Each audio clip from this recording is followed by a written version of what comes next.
இத்தாலிய மக்கள் அதிகமாக வசிக்கக்கூடிய நகரம். அது யாரோட கண்ட்ரோலில் இருக்குது அப்படின்னா ஆஸ்திரியாவோட கட்டுப்பாட்டில் இருக்குது. அப்போது இத்தாலி வந்து அந்த ட்ரென்டினோ நகரை வந்து அவங்க கைப்பற்றணும் அப்படின்னு நினைக்கிறாங்க. ஏன்னா இத்தாலியர்கள் அதில் அதிகமாக வசிக்கிறாங்க, அதனால அது இத்தாலிக்கு தான் சொந்தமானது அப்படிங்கிற மாதிரி அவங்க அந்த நகரை அவங்களுக்கு வேணும் அப்படின்னு நினைக்கிறாங்க. ஆனால் ஆஸ்திரியா வந்து விட்டு கொடுக்கல. அதே நேரத்தில் ஜெர்மனியும் ஆஸ்திரியாவுக்கு தான் சப்போர்ட் பண்ணுது, இத்தாலிக்கு சப்போர்ட் பண்ணலை. அதனால இத்தாலி என்ன பண்ணுது அப்படின்னா இவங்களோட அணிலேருந்து விலகி நேச நாடுகள் அணியில் சேர்ந்துடுறாங்க. அதுதான் இதில் சொல்லியிருக்காங்க. மைய நாடுகள் பற்றி சொல்லியிருக்காங்க. போரிடும் நாடுகள் 2 அணிகளாக பிரிந்திருந்தன.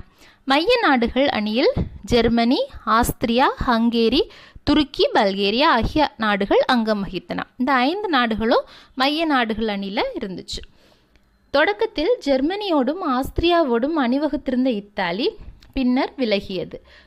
ஆஸ்திரியாவோட இத்தாலி வந்து ஆஸ்திரியாவோட ஜெர்மனியோட தான் இருந்துச்சு. அதுக்கப்புறமா விலகுச்சு. ஏன் அப்படின்னா ட்ரென்டினோ நகர் வடகிழக்கு இத்தாலியில் அமைந்திருந்தது.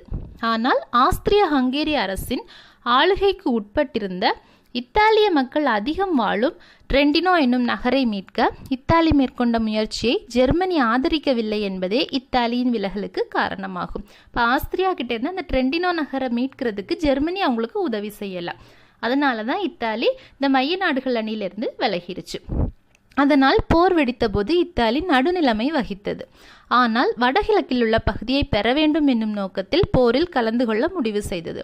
அப்போ மைய நாடுகளையே சேராமல் நேச நாடுகளையே சேராமல் இருந்துச்சு. அதுக்கப்புறம் போர் வந்தப்போ என்ன நினச்சிது அப்படின்னா நம்ம நேச நாடுகள் அணியோட சேர்ந்தோம் அப்படின்னா ட்ரென்டினோ நகரை நம்ம கைப்பற்றதுக்கு வாய்ப்பு இருக்குது அப்படின்னு நினச்சி நேச நாடுகளோட இத்தாலி சேருது. 1915 ஏப்ரலில் பிரான்ஸ், இங்கிலாந்து, இத்தாலி ஆகியவற்றுக்கிடையே லண்டனில் இரகசிய ஒப்பந்தம் ஒன்று கையெழுத்தாயிற்று.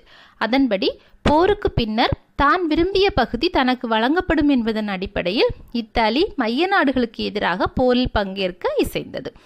அப்போது ஒரு லண்டனில் ஒரு ரகசிய உடன்படிக்கை கையெழுத்தாகுது. யாருக்கெல்லாம் அப்படின்னா இங்கிலாந்து, பிரான்ஸ், அப்புறம் இத்தாலி, இந்த 3 நாட்டுக்கும் இடையில 1915 ஏப்ரலில் கையெழுத்தாகுது. அதன்படி என்ன சொல்லியிருக்காங்க அப்படின்னா இந்த போரில் வந்து நம்ம ஜெயிச்சிட்டோம் அப்படின்னா இத்தாலிக்கு எந்த பகுதி வேணுமோ அந்த பகுதியை இத்தாலி எடுத்துக்கலாம் அப்படிங்கிற மாதிரி ஒரு ரகசிய ஒப்பந்தம் கையெழுத்தாகுது. அதனால அந்த ஒப்பந்தத்தை மதித்து இத்தாலி என்ன பண்ணுது அப்படின்னா மைய நாடுகளுக்கு எதிராக நேச நாடுகளுக்கு ஆதரவாக போரில் களமிறங்குறதுக்கு ஒத்துக்கிடுறாங்க.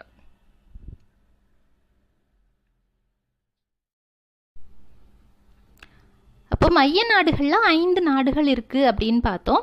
அடுத்ததான் நேச நாடுகள். நேச நாடுகளில் எந்தெந்த நாடுகள் இருக்குது அப்படின்னா மைய நாடுகளை எதிர்த்த நேச நாடுகள் Russia, France, Britain, Italy, America, Belgium, Romania, Serbia, Greece ஆகிய 9 நாடுகள் ஆகும். இந்த 9 நாடுகளும் நேச நாடுகள் அணியில் இருந்த நாடுகள். இதுதான் மைய நாடுகளை எதிர்த்த நாடுகள். இதில் ருமேனியாவும் கிரீஸும் முறையே 1916, 17 ஆகிய ஆண்டுகளில் மைய நாடுகளுக்கு எதிராக போர் அறிவிப்பு செய்தன. அதனால் அவை போரில் சிறிதளவே பங்கேற்றன. அப்போ ருமேனியாவும் கிரீஸும் வந்து 1916, 17 தான் இந்த போருக்குள்ளே வர்றாங்க. அது வரைக்கும் அவங்க போரில் ஈடுபடலை. அப்போ இவங்களோட பங்கு வந்து இந்த போரில் ரொம்ப சின்ன பாட்டு தான், சின்ன பங்களிப்பு தான் இருந்துச்சு. ருமேனியா வந்து 1916 வருது, கிரீஸ் 1917 வருது. ஆனால் போர் வந்து 1914 ஆரம்பிச்சிருச்சு.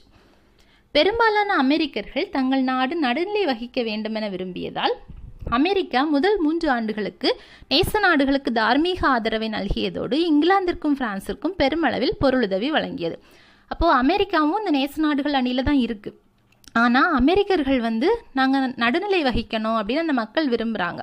அதனால நேரடியாக அமெரிக்கா போரில் பங்கேற்கலை, பொருளுதவி மட்டும்தான் வழங்கிட்டு இருக்கு. 3 வருஷத்துக்கு இங்கிலாந்துக்கும் பிரான்ஸுக்கும் தேவையான அதீத பொருளுதவியை வந்து வழங்கினது அமெரிக்கா தான். 3 வருஷத்துக்கு இவங்க நேரடியாக போரில் பங்கேற்கலை. கடைசியாக வந்து அமெரிக்காவோட கப்பல்கள் தாக்கப்பட்டதுக்கு அப்புறமா தான் இவங்க போரில் வந்து அந்த நேச நாடுகள் வெற்றி பெறவும் உறுதுணையாக இருக்கிறாங்க. மொத்தம் 9 நாடுகள் இருக்குது நேச நாடுகளில். அதில் ருமேனியாவும் கிரீஸும் கடைசி 2 வருஷத்தில் தான் போருக்குள்ளே வர்றாங்க, சின்ன பங்கு தான் ஆட்டுறாங்க. அமெரிக்கா 3 வருஷம் நேரடியாக பங்கேற்கல, பொருளுதவி மட்டும் செஞ்சிட்ருக்காங்க. கடைசி வருஷத்தில் தான் இந்த போருக்குள்ளே பங்கேற்க வர்றாங்க. அடுத்ததாக ஜாரின் தோல்வியுற்ற அமைதி முயற்சிகள். ஜார் அப்படின்னா யாருன்னா ஒரு ரஷ்ய பேரரசர். 2ஆம் ஜார் நிக்கோலஸ், அதான் அவரோட ஃபுல் நேம். அவர் வந்து இந்த போர் தொடங்குறதுக்கு முன்னாடியே போர்லாம் வேணாம் அப்படிங்கிற மாதிரி அமைதி முயற்சிகள் மேற்கொள்கிறதுக்கு முயற்சி பண்ணுறாரு. ஆனால் அது எல்லாமே தோல்வியில் தான் முடிஞ்சு இந்த போர் வந்து ஆரம்பமாயிருச்சு. ரஷ்ய பேரரசர் 2ஆம் நிக்கோலஸ் நாடுகள் அனைத்தும் கூடி பேசி உலக அமைதிக்கான சகாப்தத்தை ஏற்படுத்த வேண்டுமென ஆலோசனை வழங்கினார். ரஷ்ய பேரரசர் 2ஆம் நிக்கோலஸ், அவர் தான் 2ஆம் ஜார் நிக்கோலஸ், அதான் அவரோட ஃபுல் நேம். இவர் வந்து என்ன பண்ணுறாரு அப்படின்னா, நாடுகள் எல்லாம் கூடி பேசி உலக அமைதிக்கான சகாப்தத்தை ஏற்படுத்தணும், போர் வந்து வேண்டாம் அப்படின்ட்டு ஒரு ஆலோசனை வந்து சொல்கிறாரு உலகப்போர் ஆரம்பிக்கிறதுக்கு முன்னாடி.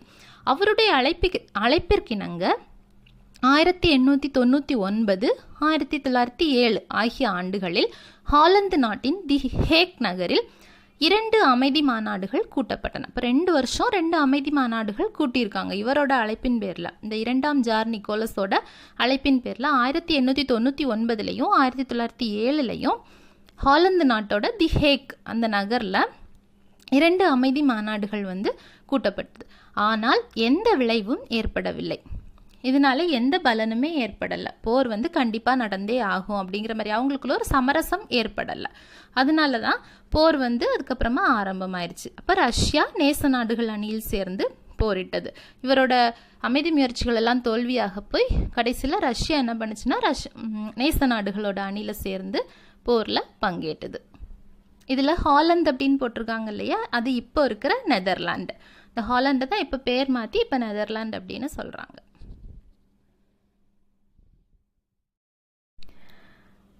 இதுதான் வந்து முதலாம் உலக போரில் பங்கேற்ற நாடுகளுடைய வரைபடம். இதில் பார்த்தீங்க அப்படின்னா ஆரஞ்சு கலரில் கொடுத்துருக்காங்க இல்லையா, அது எல்லாமே வந்து நேச நாடுகள். யுனைடெட் கிங்டம், அதாவது England, France, Belgium, Italy, Serbia, Romania, Russia, இது எல்லாமே வந்து நேச நாடுகள். அப்புறமா பிங்க் கலரில் கொடுத்துருக்காங்க இல்லையா, ஜெர்மனி, ஆஸ்திரியா, ஹங்கேரி, பல்கேரியா, துருக்கி, இது வந்து மைய நாடுகள். நீல கலரில் இருக்கிறது நார்வே, ஸ்வீடன், டென்மார்க், ஸ்பெயின், இவங்கெல்லாம் வந்து நடுநிலைவாதிகள். அந்த பக்கமும் இல்லை இந்த பக்கமும் இல்லை அந்த மாதிரி இருந்தவங்க. இதில் பார்த்தீங்க அப்படின்னா மேற்கு பகுதியில் இருக்கிற நாடுகள் அப்படின்னு பார்த்தோம்னா இந்த ஃப்ரான்ஸ், பெல்ஜியம், யுனைடெட் கிங்டம், இதெல்லாம் வந்து மேற்கு பகுதியில் இருக்கிற நாடுகள். கிழக்கு பகுதி அப்படின்னு பார்த்தோம்னா ரஷ்யா, ரொமேனியா, செர்பியா, இவங்க எல்லாம் வந்து கிழக்கு பகுதியில் இருக்கிற நாடுகள். இப்போ மேற்கில் என்ன நடந்துச்சு, கிழக்கில் என்ன நடந்துச்சு அப்படிங்கிறத தான் அடுத்ததான் நம்ம பார்க்க போகிறோம். இப்போது ஜெர்மனி வந்து ஃப்ரான்ஸை அட்டாக் பண்ணணும் அப்படின்னா பெல்ஜியத்தை தாண்டி தான் வரணும். இந்த மேப்பில் நீங்கள் பார்த்தீங்கன்னா தெரியும், பெல்ஜியம் இருக்குது, ஜெர்மனிக்கு நடுவில் பெல்ஜியம் இருக்குது, அதுக்கப்புறமா ஃப்ரான்ஸ் இருக்குது. இப்போ கிழக்கு பகுதியில் முதல்ல வந்து மேற்கு பகுதியில், அதாவது ஃப்ரெஞ்சு பகுதியில் வந்து என்ன நடந்துச்சு அப்படிங்கிறத ஃபஸ்ட்டு பார்க்க போகிறோம். மேற்கு அல்லது ஃப்ரெஞ்சு முனைப்போர் நம்ம பார்த்தோம் மேப்பில். பெல்ஜியம், ஃப்ரான்ஸ், இந்த இங்கிலாந்து, இதெல்லாம் வந்து மேற்கு பகுதியில் இருக்கக்கூடிய நாடுகள். இப்போ ஜெர்மனி வந்து அவங்களோட படையெடுப்பை ஆரம்பிக்கிறாங்க. இப்போ வந்து பெல்ஜியத்தை தான் போய் அட்டாக் பண்ணுறாங்க. அவங்களுக்கு பக்கத்தில் பெல்ஜியம் தான் இருக்குது, பெல்ஜியத்தை அட்டாக் பண்ணுறாங்க. பெல்ஜிய மக்களின் எதிர்ப்பை ஜெர்மனி தகர்த்தெறிந்தது. ஈஸியாக வந்து அவங்கள முறியடிச்சிட்டாங்க. நேச நாடுகளின் அணியில் போர் செய்ய வேண்டிய சுமை பிரெஞ்சு படைகளின் தோள்களின் மேல் விழுந்தது. அடுத்ததாக ஃப்ரான்ஸுக்குள்ளே தான் வர்றாங்க. அப்போது இந்த நேச நாடுகள் அணியில் ஒரு ஸ்ட்ராங்காக நின்று போர் புரிய வேண்டிய சுமை வந்து பிரெஞ்சு படைகள்கிட்ட அவங்க மேலே வருது. ஒரு மாதத்திற்குள் ஏறத்தாழ பாரிஸ் நகர் வீழ்ந்து விடும் நிலை ஏற்பட்டது. பெல்ஜியத்தை ஜெர்மனி ஈஸியாக தோற்கடிச்சிட்டு ஃப்ரான்ஸுக்குள்ளே வந்துட்டாங்க. இப்போ ஃப்ரான்ஸ் தான் ஸ்ட்ராங்காக நின்று போரிடணும் அப்படிங்கிற மாதிரி ஒரு நிலைமையில் இருக்கிறப்போ வந்து ஒரு மாதத்துலேயே ஃப்ரான்ஸோட கேபிட்டல் பாரிஸ், தலைநகர் பாரிஸ் வந்து ஜெர்மனியோட கட்டுப்பாட்டுக்கு போயிடும் அப்படிங்கிற மாதிரி ஒரு நிலைமை ஏற்பட்டுருச்சு. இப்போது பாரிஸ் வந்து ஜெர்மனியோட கட்டுப்பாட்டுக்கு போயிடும் அப்படிங்கிற மாதிரி ஒரு நிலைமை இருக்குது. இந்த நேரத்தில் என்ன நடக்குது அப்படின்னா, கிழக்கு பகுதியில் ரஷ்யா வந்து ஜெர்மனி மேலே படையெடுத்து வருது. மேற்கு பகுதியில் தான் ஜெர்மனி இது வரைக்கும் அட்டாக் பண்ணிகிட்டு இருக்காங்க. அந்த நேரத்தில் கிழக்கு பகுதியிலேருந்து ரஷ்யா ஜெர்மனி மேலே படையெடுத்து வருது. அதை தான் வந்து டானன்பெர்க் போர் அப்படின்னு சொல்கிறாங்க. இதே சமயத்தில் ரஷ்ய படைகள் கிழக்கு பிரஷ்யாவின் மீது படையெடுத்தன. கிழக்கு பிரஷ்யாங்கிறது வந்து ஜெர்மனியோட ஒரு பகுதி. அப்போ ரஷ்யா கிழக்கு பிரஷ்யாவின் மீது படையெடுத்தன. டானன்பெர்க் போரில் ரஷ்யா பேரிழப்புகளை சந்தித்தது. இது டானன்பெர்க் போர். இந்த போரில் வந்து ரஷ்யா ஆல்மோஸ்ட் தோத்துருச்சு அப்படிங்கிற மாதிரி சொல்லலாம். அதாவது நிறைய இழப்புகளை சந்திக்குது. இருந்த போதிலும் இப்போர் ஒரு திருப்பத்தை ஏற்படுத்தி மேற்கு போர் முனையில் பிரெஞ்சு படைகள் மீதான அழுத்தத்தை குறைத்ததால் அவர்களால் படையெடுத்து வரும் ஜெர்மானியரை துரத்த அனைத்து முயற்சிகளையும் மேற்கொள்ள முடிந்தது. அப்போ இது வரைக்கும் ஜெர்மனி வந்து பிரான்ஸ் பக்கத்துலேயே அட்டாக் பண்ணிட்டு இருந்ததுனால பிரெஞ்சு படையினரால் அவங்கள வந்து எதிர்த்து போரிட முடியலை. இப்போ கிழக்கு பகுதியிலேருந்து ரஷ்யா வந்து அவங்கள ஜெர்மனி மேலே போரிட ஆரம்பிச்சிட்டாங்க. அப்போ பிரான்ஸுக்கு வந்து கொஞ்சம் அழுத்தம் குறையுது. ஏன்னா ஜெர்மனியோட படைகள் வந்து பாதி அங்கே போயிடும், அந்த பக்கம் போய் போரிட போயிடும். அப்போது ரஷ்யா அதில் பேரழிவை சந்தித்தாலுமே இங்கே வந்து பிரெஞ்சு பகுதியில் வந்து இவங்களுக்கு கொஞ்சம் அழுத்தம் குறையிறதுனால படையெடுத்து வர்ற ஜெர்மானியரை வந்து இவங்க வந்து கொஞ்சம் கொஞ்சமாக துரத்த ஆரம்பித்தாங்க பிரெஞ்சு படையினர். அதனால என்ன ஆகுது அப்படின்னா பாரிஸ் நகரை வந்து அவங்க விட்டு கொடுக்கல. இந்த போர் வந்து மான் போர் அப்படின்னு சொல்கிறாங்க. இந்த பிரெஞ்சில் நடக்கிற போர் வந்து மான் போர். அதுவே வந்து அங்கே ரஷ்யா வந்து ஜெர்மனியில் படையெடுத்து வந்தது இல்லையா, ரஷ்யான் மேலே படையெடுத்து வந்தது, அதை வந்து டானன்பர்க் போர் அப்படின்னு சொல்கிறாங்க. இப்போ இந்த டானன்பர்க் போர் ரஷ்யாவுக்கும் ஜெர்மனிக்குமான டானன்பர்க் போர் நடந்ததுனால பாரிஸ் வந்து காப்பாற்றப்பட்டது. மான் போரில் பாரிஸ் காப்பாற்றப்பட்டது. மான் போரில் பிரெஞ்சு படைகள் ஜெர்மானியரை வெற்றி பெற்றன. இப்படியாக பாரிஸ் காப்பாற்றப்பட்டது. மான் போரானது பதுங்கு குழி போரின் தொடக்க போராகும். இந்த பதுங்கு குழிகள் அமைச்சு போர் புரிகிற அந்த யுக்தி வந்து ஆரம்பித்தது இந்த மான் போரில் தான். இது வந்து 1914 செப்டம்பர் தொடக்கத்தில் நடக்குது. அப்போ மேற்கு பகுதியில் பெல்ஜியத்தை தோற்கடிச்சிருச்சு ஜெர்மனி. அடுத்ததாக ஃப்ரெஞ்சை வந்து எதிர்த்து வருது. பாரிஸை வந்து கைப்பற்றிடும் அப்படிங்கிற மாதிரி ஒரு நிலைமை இருக்கிறப்போ அந்த பக்கம் கிழக்கு பகுதியில் வந்து ரஷ்யா ஜெர்மனி மேலே படையெடுத்து வருது. டானன்பர்க் போர் நடக்குது. அதில் ரஷ்யா பெரிய அழிவுகளை சந்திக்குது. இருந்த போதிலும் இங்கே வந்து பிரெஞ்சு பகுதியில் பிரெஞ்சு படையினர் வந்து ஜெர்மனியை எதிர்த்து பாரிஸ் நகரை வந்து காப்பாற்றிடுறாங்க. இந்த போரை வந்து மான் போர் அப்படின்னு சொல்கிறாங்க. இது வந்து 1914 செப்டம்பர் தொடக்கத்தில் நடக்குது. இப்போ பிரெஞ்சு படைகள் ஜெர்மானியரை ஜெயிச்சு பாரிஸை வந்து காப்பாற்றிட்டாங்க. இந்த மான் போரில் தான் வந்து முதல் தடவையாக வந்து பதுங்கு குழி யுக்தி வந்து ஆரம்பித்தாங்க.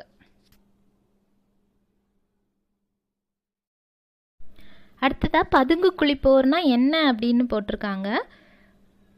பதுங்கு குழி போர் அப்படின்னா போர் வீரர்களால் தோண்டப்படும் பதுங்கு குழிகள் எதிரணிகளின் சுடுதலில் இருந்து தங்களை காத்து கொண்டு பாதுகாப்பாக நிற்க உதவின.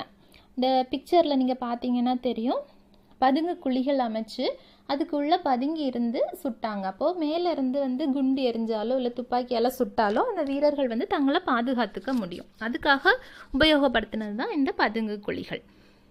முதல் உலகப் போரின் போது இப்பதுங்கு குழியானது ஒன்றுக்கொன்று இணையாக செல்லும் 2 முதல் 4 குழிகளை கொண்டிருக்கும். ஒவ்வொரு பதுங்கு குழியும் குறுக்கு மறுக்காக வெட்டப்பட்டிருந்ததால் ஒரு முனையிலுள்ள எதிரியால் சில அடி தூரத்துக்கு மேல் சுட இயலாது. அப்போ இது ஸ்ட்ரைட்டாக போகாது, அந்த பதுங்கு குழி குறுக்கு மறுக்காக போகும். அப்போ ஒரு முனையில் நின்று ஒரு எதிரி வந்து சுட்டாரு அப்படின்னா அது வந்து அந்த அந்த பக்கத்தில் இருக்கிற படை வீரரை தாக்காது. ஏன்னா அது குறுக்கு மறுக்காக இருக்கிறதுனால அவரை வந்து படை வீரரை தாக்காது. பிரதான பதுங்கு குழிகள் ஒன்றோடொன்றும் பின்புறம் உள்ள குழிகளோடும் இணைக்கப்பட்டிருக்கும். அவற்றின் வழியாக உணவு, ஆயுதங்கள், கடிதங்கள், ஆணைகள் ஆகியவை வந்து சேரும். புதிய வீரர்களும் வந்து சேர்வர். அப்போ இந்த பதுங்கு குழிகள் எல்லாமே வந்து ஒன்னோட ஒன்றா இணைச்சிருப்பாங்க. அது வழியாக வந்து அவங்களுக்கு தேவையான உணவு, ஆயுதங்கள், கடிதங்கள், ஆணைகள் எல்லாமே வந்து சேரும். அதே நேரத்தில் புதிய வீரர்கள் யாராவதுனாலும் அந்த பின்புறமாக இணைச்சிருக்கிற வழியாக தான் வந்து சேருவாங்க. காற்றின் ஊடாக பறந்து செல்லும் பெரும் எண்ணிக்கையிலான குண்டுகள், ரவைகள் ஆகியன வீரர்களை மண்ணுக்குள் பதுங்கி பாதுகாத்து கொள்ளவும் உயிர் தப்பவும் கட்டாயப்படுத்தின. இப்போ காற்றில் தானே பறந்து செல்லும் குண்டுகள் எல்லாம், அதனால அதில் இருந்தவங்கள பாதுகாத்துக்க தான் இந்த பதுங்கு குழிகளை வந்து இவங்க பயன்படுத்தினாங்க. அப்போ பதுங்கு குழிகள் வந்து முதல்ல எந்த போரில் வந்து உபயோகப்படுத்தினாங்க அப்படின்னு பார்த்தோம்னா இந்த 1914 நடந்த மான் போரில் தான் இதை வந்து உபயோகப்படுத்தினாங்க. டானன்பர்க் போர் பார்த்தோம், ரஷ்யாவுக்கும் ஜெர்மனிக்கும் இடையில. அதே மாதிரி மான் போர் பார்த்தோம், ஃப்ரெஞ்சுக்கும் ஜெர்மனிக்கும் இடையில. அடுத்ததாக வந்து வெர்டன் போர். இது வந்து 1916 நடக்குது. இதுவும் ஃப்ரான்ஸுக்கும் ஜெர்மனிக்கும் இடையில தான் நடக்குது. இதில் இங்கிலாந்தும் பங்கேற்குது. 1916 பிப்ரவரிக்கும் ஜூலைக்கும் இடையே ஜெர்மானியர் பிரான்சின் முக்கிய கோட்டையான வெர்டனை தாக்கினர். இப்போ 1916 மான் போர் வந்து 1914 முடிஞ்சிருச்சு. இப்போ 1916 என்ன நடக்குது அப்படின்னா, ஜெர்மானியர் பிரான்ஸோட முக்கிய கோட்டையான வெர்டனை தாக்கினர். 5 மாத காலம் நடைபெற்ற வெர்டன் போரில் 2 மில்லியன் வீரர்கள் பங்கெடுத்தனர். அவர்களில் சரிபாதி வீரர்கள் கொல்லப்பட்டனர். இப்போ இந்த போர் 5 மாத காலம் நடக்குது. அதில் 2 மில்லியன் வீரர்கள் பங்கேற்கிறாங்க. அதாவது 20 லட்சம் வீரர்கள் பங்கேற்கிறாங்க. அவர்களில் சரிபாதி வீரர்கள் கொல்லப்பட்டனர், பாதி பேர் இறந்துட்டாங்க. ஜெர்மானியருக்கு எதிரான இங்கிலாந்தின் தாக்குதல் சோமி நதிக்கரை அருகே நடைபெற்றது. 4 மாத காலம் நடைபெற்ற போரின் முதல் நாளில் இங்கிலாந்து 20,000 வீரர்களை இழந்தது. இப்போ இங்கிலாந்தும் ஜெர்மனி எதிர்க்கிறாங்க. எங்கே அப்படின்னா சோமி அப்படிங்கிற ஒரு நதிக்கரையில். அது 4 மாதம் இந்த போர் நடக்குது. இதில் முதல் நாள்லேயே இங்கிலாந்துக்கு 20,000 போர் வீரர்களை இங்கிலாந்து இழந்துருச்சு. இருந்த போதிலும் வெர்டன் போர் முதல் உலகப் போரில் நேச நாடுகளே வெற்றி பெறும் என்பதை தீர்மானித்தது. அப்படி இங்கிலாந்து பின்தங்கினாலுமே பின்னாடி அவங்க முன்னேறினாங்க. அப்போது இந்த வெர்டன் போர் இந்த போரோட முதலாம் உலகப் போரோட இறுதியில் நேச நாடுகள் தான் ஜெயிக்கும் அப்படிங்கிறத இந்த வெர்டன் போரே தீர்மானிச்சிருச்சு அப்படின்னு சொல்கிறாங்க. இப்போ பிரான்ஸோட வெர்டன் கோட்டையை கைப்பற்றதுக்காக தான் 1916 ஜெர்மனி இந்த போரை ஆரம்பிக்கிறாங்க. இது 5 மாதம் நடக்குது. நிறைய படை வீரர்கள் இறக்குறாங்க. ஆனாலுமே முதலாம் உலகப் போரோட வெற்றியை தீர்மானிக்கிறதுல இந்த வெர்டன் போர் ஒரு முக்கிய பங்கு வகித்துள்ளது. இப்போ மேற்கு பகுதியில் நடந்த போர்கள் பற்றி பார்த்தோம். அடுத்ததாக சிறிய போர் அரங்குகள். மத்திய கிழக்கு பகுதியில் என்னென்ன நடக்குது அப்படின்னு பார்க்கலாம்.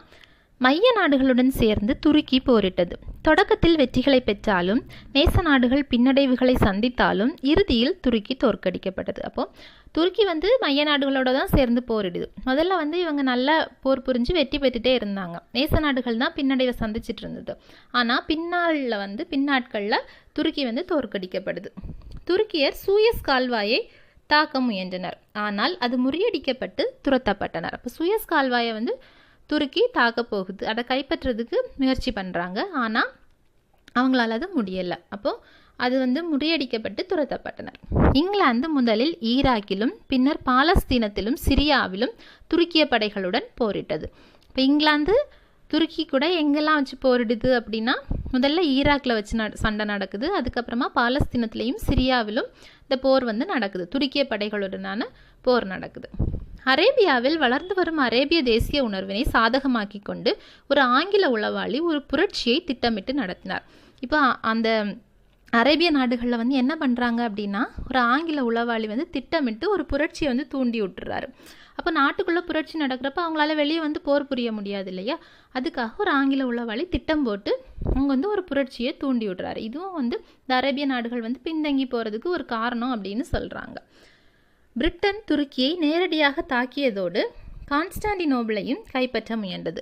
ஆனால் துருக்கியர் மன உறுதியுடன் எதிர்த்து போரிட்டனர். இப்போ சூயஸ் கால்வாயை கைப்பற்ற வந்த துருக்கியை விரட்டியாச்சு, அடித்து விரட்டியாச்சு. பாலஸ்தீனம், சிரியா, ஈராக் இங்கெல்லாம் வச்சு துருக்கிய படைகளோட இங்கிலாந்து போரிட்டு அவங்கள ஜெயிச்சாச்சு. அதுக்கப்புறமா இங்கிலாந்து என்ன பண்ணுதுன்னா, முன்னேறி துருக்கிக்குள்ளேயே போகுது. துருக்கிக்குள்ளே போய் அவங்களோட கான்ஸ்டாண்டினோபிளை கைப்பற்றுறதுக்கு முயற்சி பண்ணுறாங்க. ஆனால் துருக்கி படைகள் அதுக்கு விடலை.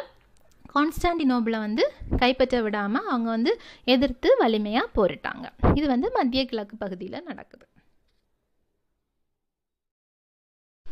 அடுத்ததாக கிழக்கு முனையில் என்ன நடக்குது அப்படின்னு பார்த்தோம்னா, கிழக்கு முனைங்கிறது ரஷ்ய முனை. மேற்கு முனை பார்த்துட்டோம், பிரெஞ்சு முனை. அப்புறமா மத்திய கிழக்கில் என்ன நடந்துச்சுன்னு பார்த்துட்டோம். அடுத்ததாக கிழக்கு முனை. கிழக்கில் ரஷ்யா இருக்குது. அங்கே என்ன நடக்குது அப்படின்னா, கிழக்கு முனையில் ரஷ்ய படைகள் ஆஸ்திரிய படைகளை மீண்டும் மீண்டும் தோற்கடித்தன. அதே சமயம் ரஷ்ய படைகள் ஜெர்மன் படைகளால் தோற்கடிக்கப்பட்டன. ரஷ்யா மீண்டும் மீண்டும் ஆஸ்திரியாவை தோற்கடிக்குது. ஆனால் ஜெர்மனி என்ன பண்ணுதுன்னா, ரஷ்யாவை திரும்ப திரும்ப தோற்கடிச்சிட்டே இருக்குது. ரஷ்ய இராணுவம் மோசமாக பயிற்றுவிக்கப்பட்டிருந்ததாலும் போதுமான போர்த்தளவாட முன்னேற்பாடுகள் இல்லாமல் இருந்ததாலும் பெருமளவு இழப்பை சந்தித்தது. இந்த ரஷ்ய இராணுவத்துக்கு போதுமான பயிற்சி இல்லை. அதே நேரத்தில் அவங்களால சரியான முன்னேற்பாடோடு இருக்கவும் முடியலை. இந்த போர்த்தளவாட முன்னேற்பாடுகள் அவங்கக்கிட்ட சரியாக இல்லை. அதனால மீண்டும் மீண்டும் அவங்க ஜெர்மனி கிட்ட தோத்துக்கிட்டே இருக்காங்க. அதே நேரத்தில் என்ன நடக்குது அப்படின்னா, 1917 சார் மன்னருடைய ஆட்சி மாபெரும் அக்டோபர் புரட்சியின் மூலமாக தூக்கி வீசப்பட்டது. அப்போ அங்கே ஆண்டுட்டு இருக்கிற அந்த ஜார் அப்படிங்கிற மன்னர் இருக்கார் இல்லையா, அவருடைய ஆட்சி ஒரு புரட்சியின் மூலமாக அவரோட ஆட்சி கவிழ்ந்துருச்சு. 1917 ஆண்டு ரஷ்யாவிற்கு அமைதி தேவைப்பட்டதால் ஜெர்மனியோடு 1918 மார்ச் 3ஆம் நாள் பிரெஸ்ட்-லிட்டோவ்ஸ்க் உடன்படிக்கையில் கையெழுத்திட்டு போரிலிருந்து விலகியது. இப்போ ஏற்கனவே வந்து ஜெர்மனி கூட தோத்துக்கிட்டே இருக்கு, பெரிய இழப்புகளை சந்திச்சாச்சு. அதே நேரத்தில் உள்நாட்டிலையும் வந்து புரட்சி வெடிச்சிருச்சு, மன்னரோட ஆட்சி கவிழ்ந்துருச்சு. இப்போ ரஷ்யாவுக்கு வந்து அமைதி தேவைப்படுது. அதனால ரஷ்யா என்ன பண்ணுது அப்படின்னா ஜெர்மனியோட சேர்ந்து ஒரு உடன்படிக்கையில் வந்து கையெழுத்திடுது. நாங்கள் வந்து இனிமேல் போரில் பங்கேற்கல, விலகிக்கிறோம் அப்படின்னு சொல்லி 1918 மார்ச் 3ஆம் நாள் பிரெஸ்ட்-லிட்டோவ்ஸ்க் உடன்படிக்கையில் கையெழுத்திட்டு போரிலிருந்து விலகியது. இதன் பின்னர் ஜெர்மனியின் நிலை மேலும் வலுவடைந்தது. நேச நாடுகள் போரில் தோற்று போகும் என தெரிந்தது. இப்போ ரஷ்யா வந்து போர்லேருந்து விலகியாச்சு. இப்போ ஜெர்மனியோட கை ஓங்கிருச்சு. இப்போ நேச நாடுகள் தோத்துரும் அப்படிங்கிற மாதிரி ஒரு நிலைமை வந்து உருவாகிருச்சு. இருந்த போதிலும் அவர்களுக்கு உதவிட களமிறங்கிய அமெரிக்கா ஜெர்மனியை ஒடுக்குவதில் இறுதியான தீர்மானமான பாத்திரத்தை வகித்தது. ஆனாலும் இவங்களுக்கு உதவி பண்ணுற அமெரிக்கா, நேச நாடுகளுக்கு உதவி பண்ணிட்டு இருக்க அமெரிக்கா வந்து ஜெர்மனியை எப்படியாவது ஒடுக்கியே தீரணும் அப்படிங்கிற ஒரு முடிவில் உறுதியாக இருந்துச்சு. அப்போ கிழக்கு பகுதியில் இதுதான் நடக்குது. ரஷ்யா வந்து போருடைய தோல்வி, உள்ள அவங்க நாட்டுக்குள்ளே நடந்த புரட்சி எல்லாத்துடைய காரணமாக இந்த போர்லேருந்து ஜெர்மனியோட உடன்படிக்கை செஞ்சு விலகிட்டாங்க. இப்போ நேச நாடுகள் தோற்று போகுங்கிற மாதிரி ஆகுது. ஆனாலும் அமெரிக்கா உள்ள வந்து ஜெர்மனியை ஒடுக்கியே தீருவோம் அப்படிங்கிற மாதிரி ஒரு முடிவில் இருக்குது. அடுத்ததாக தூர கிழக்கு பகுதியில் என்ன நடக்குது அப்படின்னு பார்க்கலாம். தூர கிழக்குங்கிறப்போ வந்து கிழக்கையும் தாண்டி ரஷ்யாவுக்கு கிழக்கில், ரஷ்யா வந்து ஐரோப்பாவுக்கு கிழக்கு பகுதியில் இருக்குது, அதையும் தாண்டி அதுக்கும் கிழக்கில் இருக்கிற பகுதிகளில் என்ன நடக்குது, இந்த போர்னால என்ன விளைவுகள் வந்துச்சு அப்படின்னு பார்ப்போம். சீனா நேச நாடுகள் அணியில் சேர்ந்திருந்தது. ஷாண்டுங் மாகாணத்தில் சீனாவிற்கு ஜெர்மனி வழங்கிய கியாச்சவ் பகுதியை ஜப்பான் கைப்பற்றி கொண்டது. தூர கிழக்கு பகுதியில் வேறு போர்கள் இல்லை. இப்போ சீனா வந்து யாரோட அணியில் இருக்குதுன்னா நேச நாடுகள் அணியில் தான் இருக்குது. இப்போ ஷாண்டுங் மாகாணத்தில் வந்து சீனாவுக்கு ஜெர்மனி கியாச்சவ் அப்படிங்கிற ஒரு பகுதியை கொடுத்துருக்கு. இந்த கியாச்சவ் பகுதியை யார் கைப்பற்றிட்டாங்க அப்படின்னா ஜப்பான் வந்து கைப்பற்றிடுச்சு. இங்கே வந்து வேறு போர் எதுவுமே இல்லை. இச்சூழலை தனக்கு பயனுள்ளதாக மாற்றிய ஜப்பான் சீனாவை கட்டாயப்படுத்தியும் அச்சுறுத்தியும் அதிக பயனளிக்கக்கூடிய சலுகைகளையும் உரிமைகளையும் பெற்றுக்கொண்டது. அப்போ இங்கே வேறு போர் எதுவும் இல்லை. இந்த நேரத்தில் வந்து ஜப்பான் வந்து அதை தனக்கு சாதகமாக பயன்படுத்தி சீனாவை வந்து மிரட்டி அவங்கக்கிட்டேருந்து நிறைய சலுகைகளை வாங்கிக்கிடுச்சு. மற்றபடி தூர கிழக்கில் வந்து பெரிய போர்கள் வந்து இந்த முதலாம் உலக போர் டைமில் இல்லை. அடுத்ததாக பால்கன் பகுதி. நம்ம பால்கன் பகுதி பற்றி ஏற்கனவே பார்த்துருக்கோம். பால்கன் ஒரு தீபகற்ப பகுதி. இதில் வந்து நிறைய நாடுகள் இணைஞ்சிருக்கு. இங்கே என்ன நடக்குது அப்படின்னா ஆஸ்திரிய ஜெர்மானிய படைகள் பல்கேரியாவின் ஒருங்கிணைப்போடு செர்பியாவை முற்றிலுமாக நசுக்கின. ஏற்கனவே செர்பியாவுக்கும் ஆஸ்திரியாவுக்கும் பிரச்சனை இருந்துக்கிட்டே இருந்துச்சு. இப்போது என்ன பண்ணுறாங்க அப்படின்னா ஆஸ்திரியாவும் ஜெர்மனியும் பல்கேரியாவோட துணையோட போய் செர்பியாவை முற்றிலுமாக நசுக்கியாச்சு. செர்பியா ஜெர்மனியின் ஆட்சியின் கீழ் வந்தது. போரின் போக்கை கண்காணித்த ருமேனியா 1916 ஆகஸ்டில் நேச நாடுகள் அணியில் இணைந்தது. ஆனால் ருமேனியாவும் ஆஸ்திரிய ஜெர்மன் படைகளால் கைப்பற்றப்பட்டது.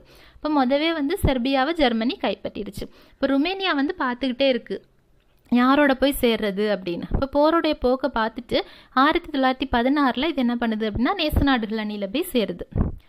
நம்ம அங்கே போய் சேர்ந்து பாதுகாப்பாக இருக்கலாம் அப்படின்னு நினச்சிட்டு போகுது. ஆனால் வந்து ஜெர்மனி ருமேனியாவையும் அவங்களோட கட்டுப்பாட்டுக்கு கீழே கொண்டு வந்துட்டாங்க. அப்போ பால்கன் பகுதியில் செர்பியாவையும் ஜெர்மனி கட்டுப்பாட்டில் கொண்டு வந்துருச்சு, ருமேனியாவையும் ஜெர்மனியோட கட்டுப்பாட்டில் கொண்டு வந்துட்டாங்க. அடுத்ததாக ஆப்பிரிக்கா. ஆப்பிரிக்காவில் ஜெர்மன் காலனிகளின் நிலை.